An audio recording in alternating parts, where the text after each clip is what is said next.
everybody. Welcome to today's episode of This is Karika podcast. Today I'm joined by Frank. It's been a long time, so how are you doing, Frank? I'm sure you missed the podcast.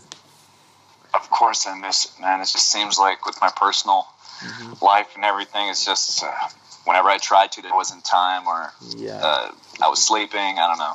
Yeah. It's just bad luck, but I miss it so much, man. Yeah, glad to have you back on the podcast. Unfortunately, Dom is at work, so he can't join us, and Yukis, it seems like Yukis is busy as well. So it's just you and me today. It's a special day.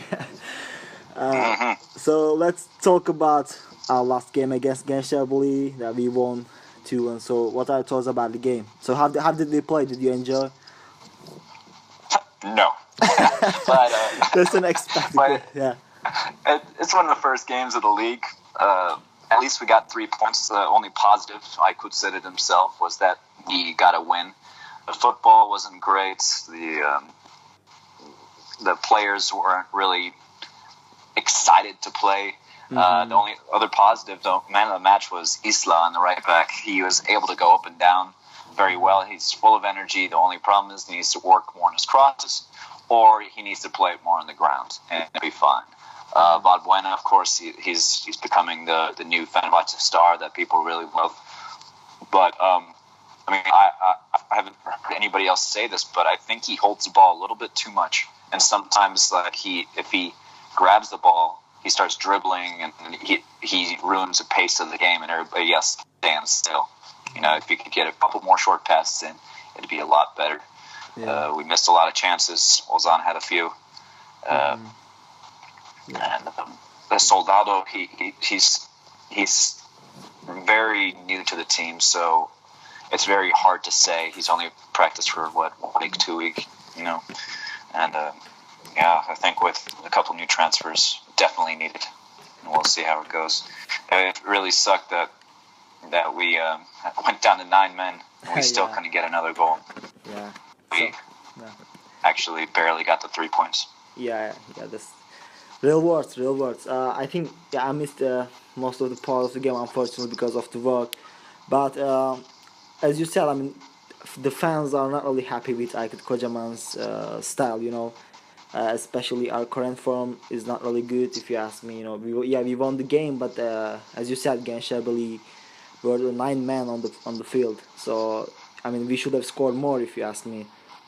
But it's a new team, you know. We got new players like Valbuena, Isla, Soldado, and Giuliano on the field. So, but about Soldado, our fans are expecting too much from him.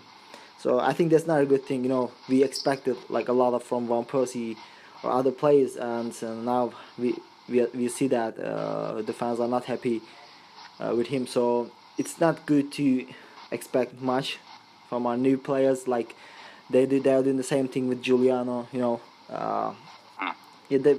I think it makes pressure on the players, so it's not good, you know. They don't feel relaxed. When we look at Ozan, he gets too much boot in the last game against Vardar, but he scored the winning goal against Gençlerbirliği. He's young, and he needs to take care of himself. You know, he's a footballer, and he doesn't look really fit. So I think he will need time to become better.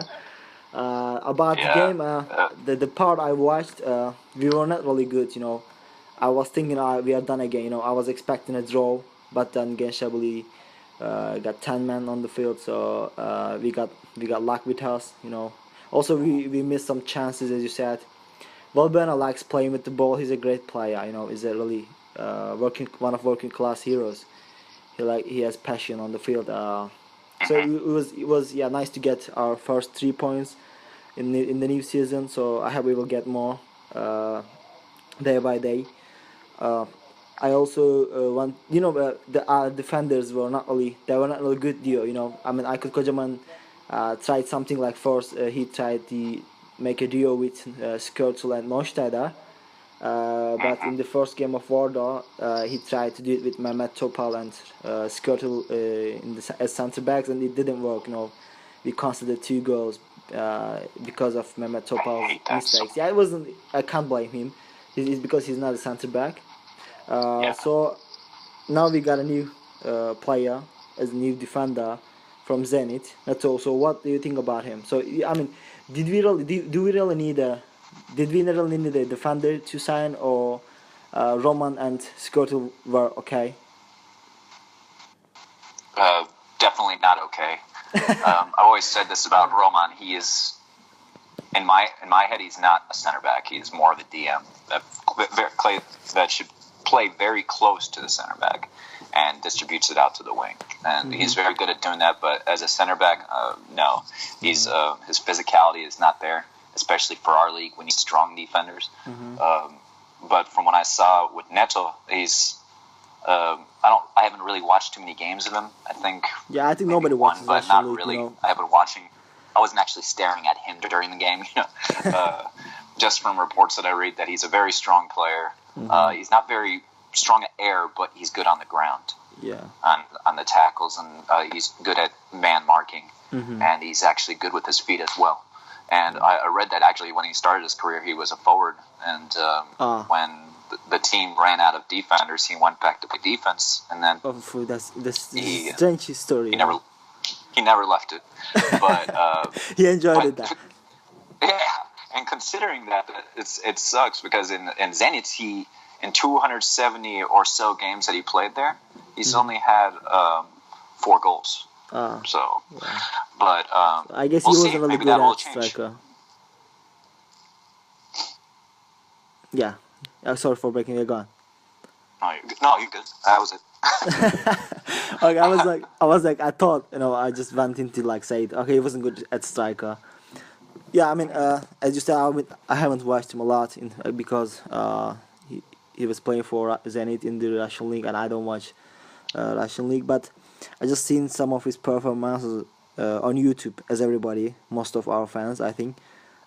He seems well, as you said. He's really good at man marking, and I'm not surprised when you said when he started his career he was a striker, because most of journalists say he's really good at starting with the ball from defense.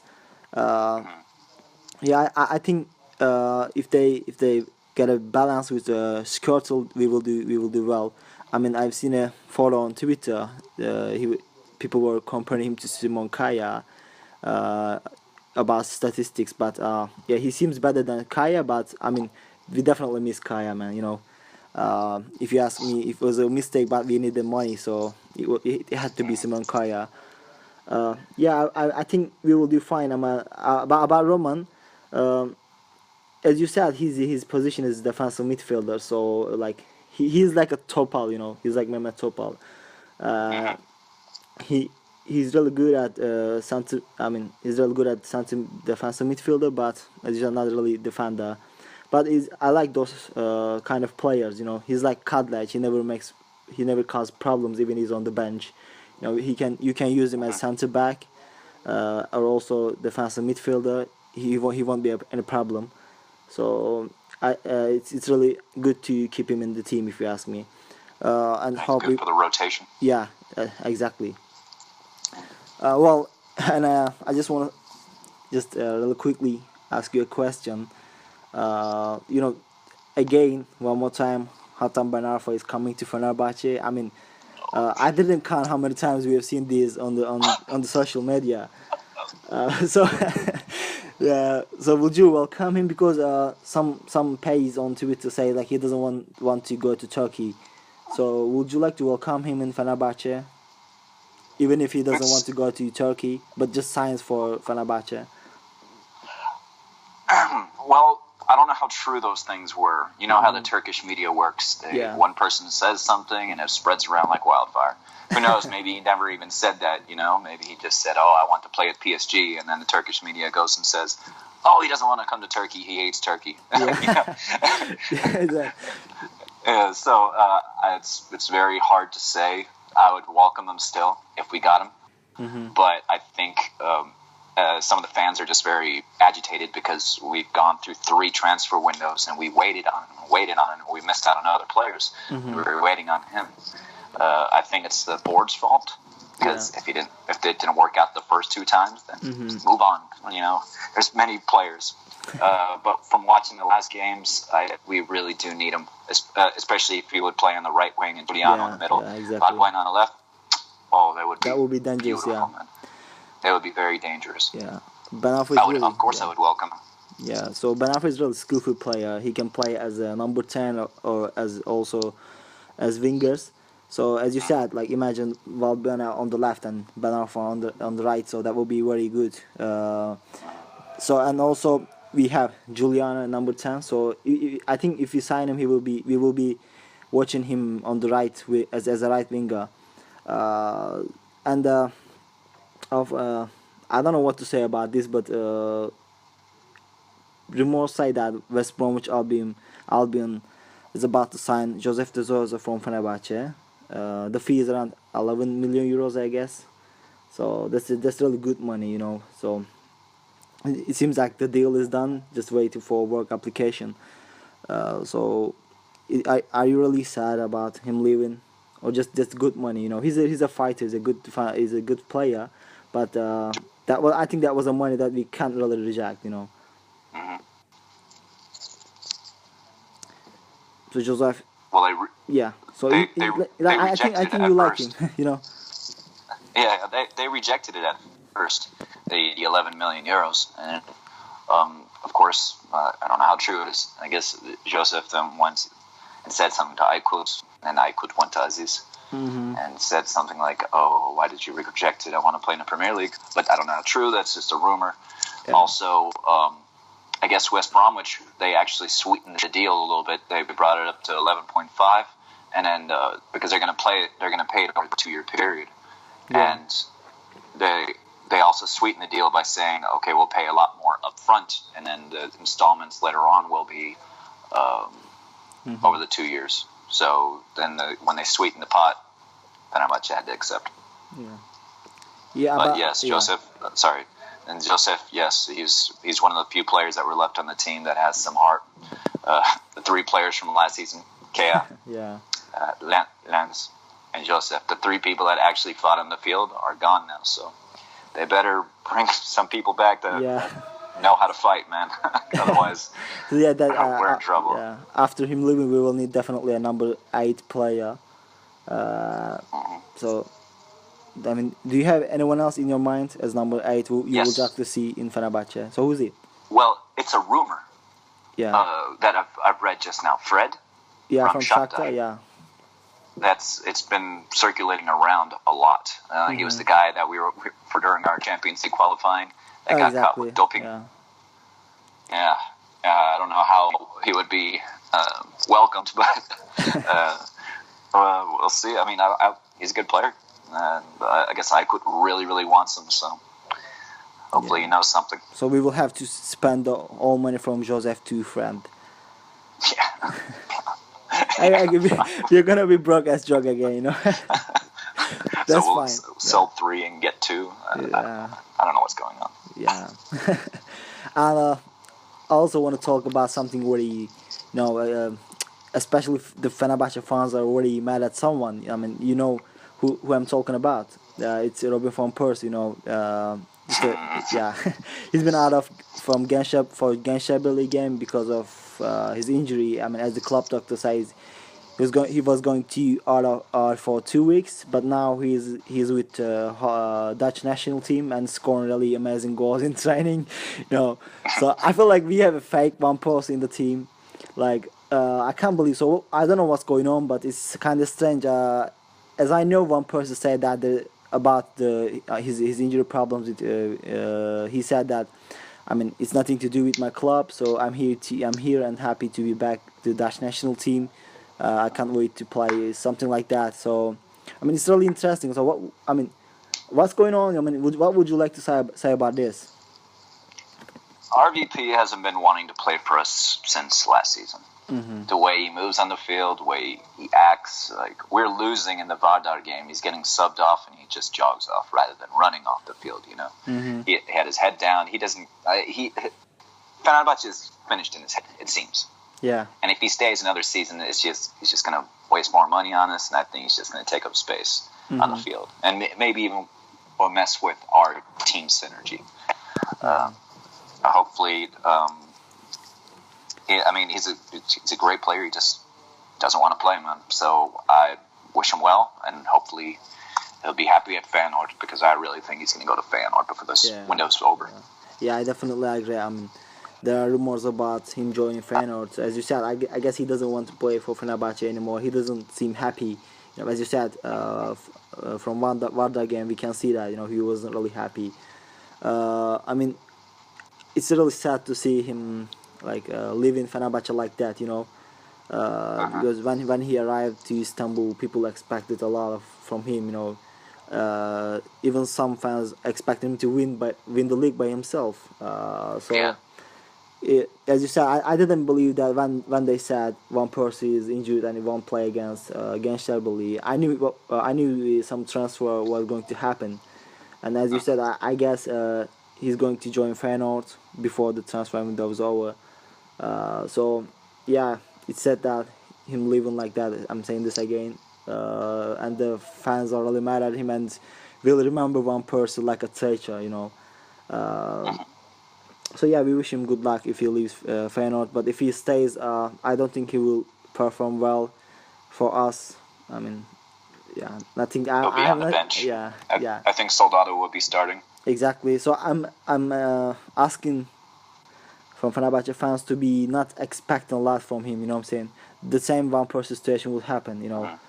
Soldado is just he's a fine striker, but I don't think he's really good. You know, he's just fine. He will do fine in Super League, I guess, but I don't think he will score like 25 or 30 goals in one season.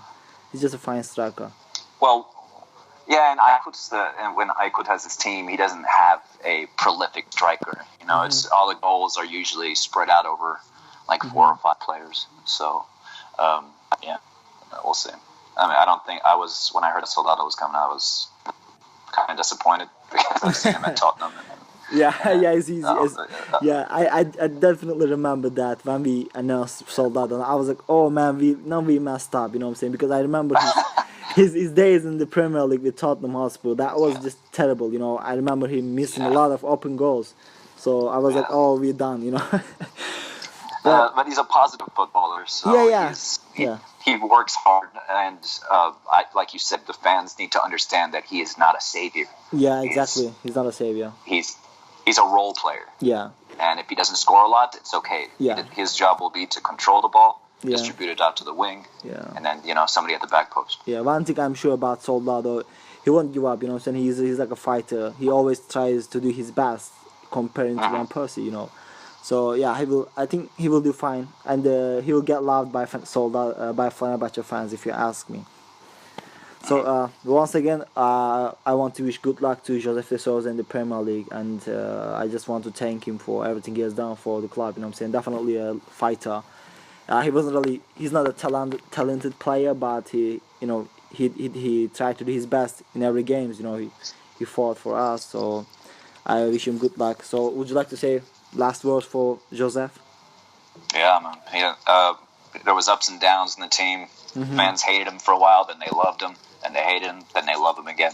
It's like strange love story actually. He's a role player, you know, and people always think, everybody has to be technical. He's not a technical player. Exactly. That wasn't his job, and his job was to defend, give some heart, distribute the ball, and he did his job very well at Fenerbahce, and he showed us that he was a very hard-playing, hard-working player, and he scored against Galatasaray. So he's a true fanatic. Yeah, definitely, we won't forget that. Yeah, as you said, he did. We can say that he did his job in Fenerbahce. So again, we wish him good luck in West Bromwich Albion. So thank you for joining me, Frank. So it's good to be back and talk some football with you. Hopefully, we will do more episodes very soon as new rumors come in. So thank you once again, and see you in the next episode. Peace out, people.